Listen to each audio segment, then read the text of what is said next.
Well, my review on Reedsy Discovery was less than stellar. Unfortunately, it was anything but encouraging. Still, I'm not going to let that stop me, and I plan on working even that much harder to improve on what I can deliver. I'm Mike with WriterSanctuary, and today we're looking at Reedsy Discovery and whether it's a waste of time and money.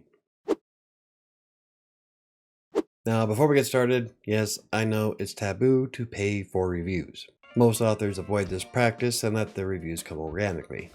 Now, I only paid for Reedsy Discovery so that I could report on my findings. I never cover a topic that I haven't experienced.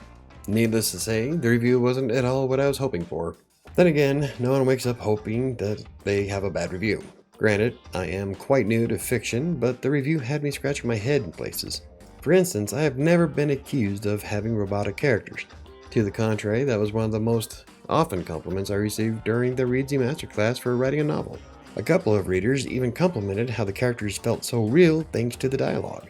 However, there was one nugget of information in the review about how I change points of view, and this was also something my instructor pointed out. So it's not like the entire review was a waste for me to read. On the other hand, there were some elements that led me to believe that the reviewer didn't actually read the entire story. Now, I'd have to go into too much detail and spoil the story to make my point, but it doesn't feel like he read the entire book. On the upside, he did like my world building. Now, one thing I'd like to point out is how the book has been live on Reedsy Discovery for about 4 months. And in that time, it has had 1 upvote and no reader reviews. Now, that could be simply caused by the fact that the professional reviewer only gave it 2 stars. Or perhaps dark fantasy is just not an interesting genre for people on Discovery. On the other hand, it could also mean that my book just really isn't that good. Now, since this is the only review that Kingmaker has had ever across any platform, it's really hard to tell. The bottom line is that I paid $50 for a poor review, no interaction, and a landing page that I could easily make on my own website. Now, while I could have marketed the landing page on social media and whatnot a bit better, I just really didn't have the time.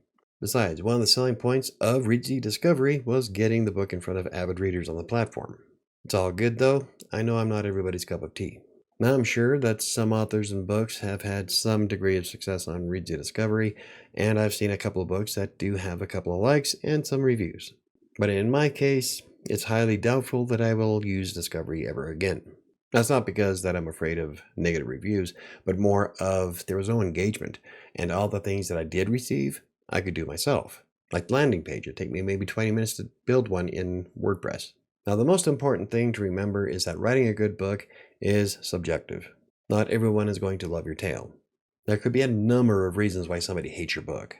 So, when you do get 1 or 2 stars, don't take it to heart, especially as a new author. Learn from the experience and move on. Now, every word you write just makes you that much better in the long run. Think of it this way: right now is the worst you'll ever be. But anyway, if you enjoyed the video, hit the like button. For more videos about self-publishing, blogging, freelance writing, or anything else I cover, hit the subscribe button. Don't forget to hit the notification bell.